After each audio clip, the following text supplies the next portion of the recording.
Оспан Әлсейет сырттай оқитын келіншек. Сара сүттей ұйыған, тату-тәтті жаниядағы 10 баланың тұңғыш еді. Анасы тұла бойы тұңғышым деп еркелетсе де, ол еркелікке бой алдырмайтын. Қаршадайынан анасына қолғанат боп өсті. Іске келгенде қолды-аяққа тұрмайтын елгезек, қимылы шапшаң.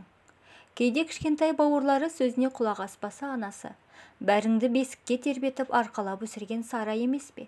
Оның алдында бәріңде қарыздарсыңдар деп өзінен кейінгі іні-сіңлілеріне ескертіп те қоятын. Сол Сара мектепті жақсы бітіріп шықса да, үйден қол үзіп кете алмады.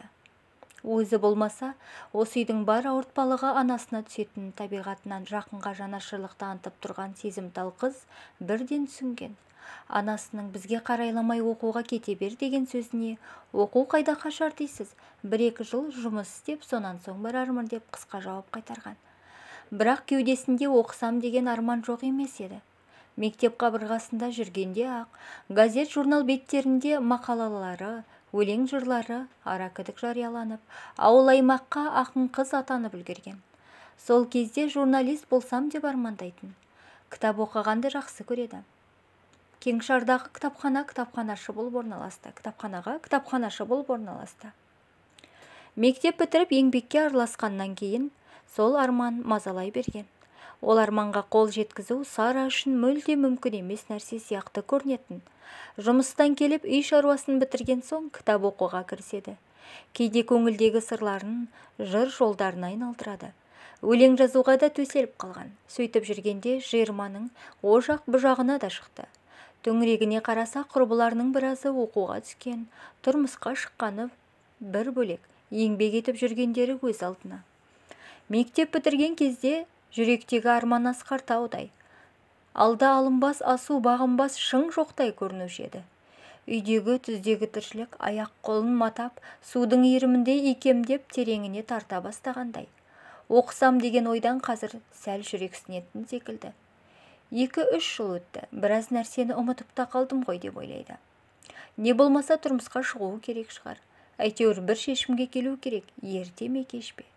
Оның үстіне ауылда жүрген бойжеткен қыздың артынан алып қашты әңгіменің де көп болатыны таңғалдырарлық жайт емес. Соңғы жайт Сараны ертерек тұрмысқа шығуға итермелегендей болған. Көп ұзамай көңілі ұнатқан ауылдас жігітпен бас қосқан. Күйеуіне тағар кінәсі жоқ. Обалы не керек, артық ауыз сөзі жоқ. Бір тоға момын жан. Отбасылық өмірдің сиқыры мен қызығы оқысам деген ойды көңіліне бір уақ аластатқандай болған. Әйтсе де көңілі жүйрік, сезімі сергек қиялшыл Сара.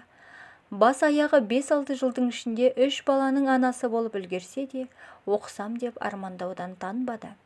Арман шіркін сағындырып алыста жүрген қимас, сырлас досындай. Жылы жүзбен құшақ, жас қарсы алып, неге мені іздемедің, ұмыттың деп назданатындай.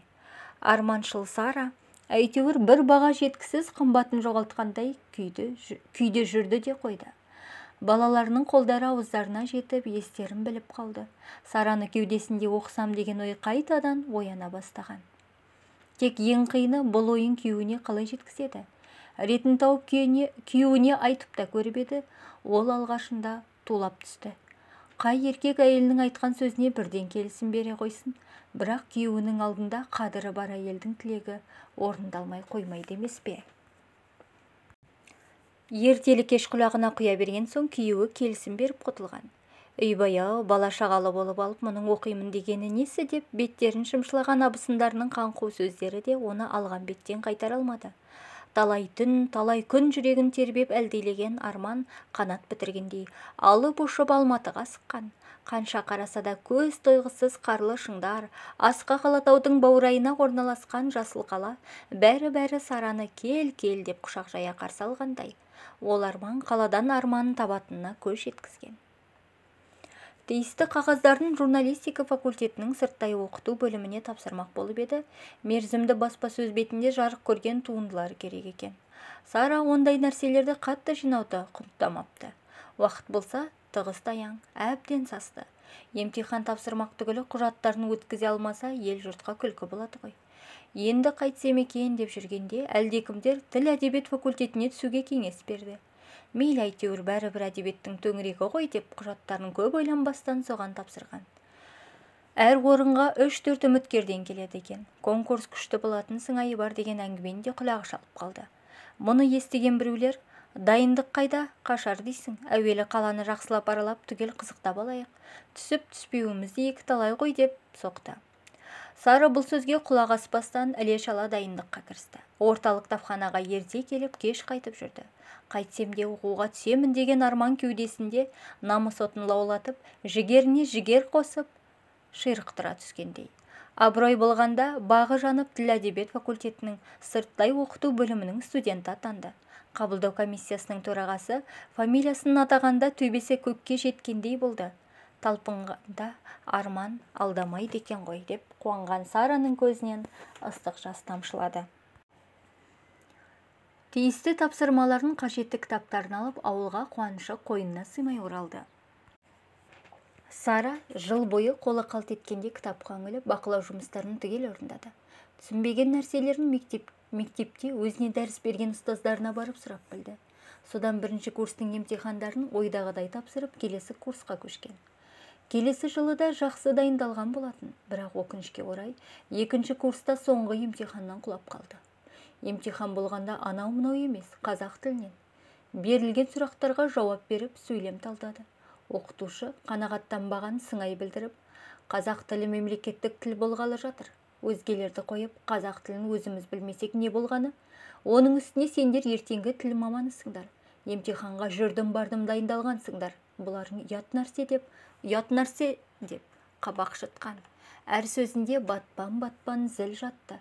Шынында да дайындығым нашар екен ғой деп Сара қатты ұялды.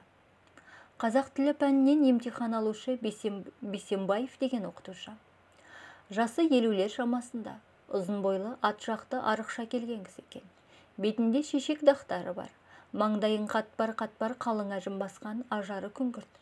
Бурыл тартқан, шаштары күмістей аққа боялдыра бастаған. Темекіні тым көп тартатын болғандықтан шығар, жүзі үнемі қарауытып тұрғаны.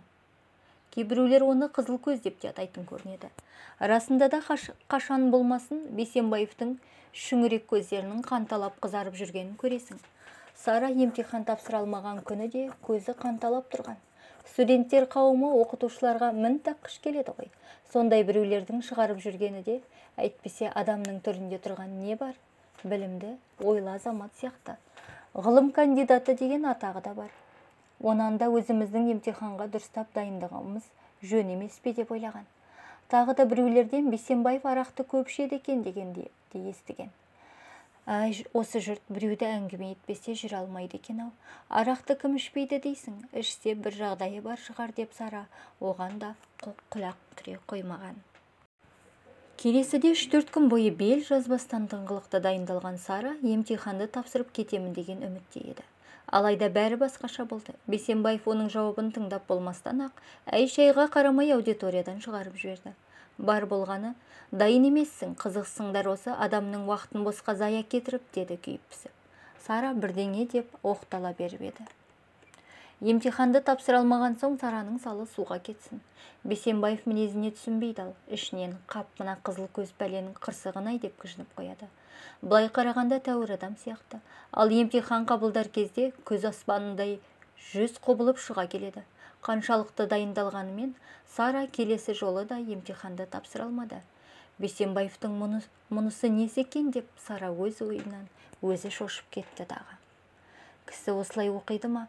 Бұл білім аламын деген кісінің емес, тек диплом алсам болды деп ойлайтын адамның ісі ғой. Мұның жарамас деп тез райынан қайтты. Сессия аяқталуы жақын. Сараның басы әбден қатты. Дайындыққа зауқы жоқ. Білетін нәрсені қайталап оқи беруден жалықты бір жағынан.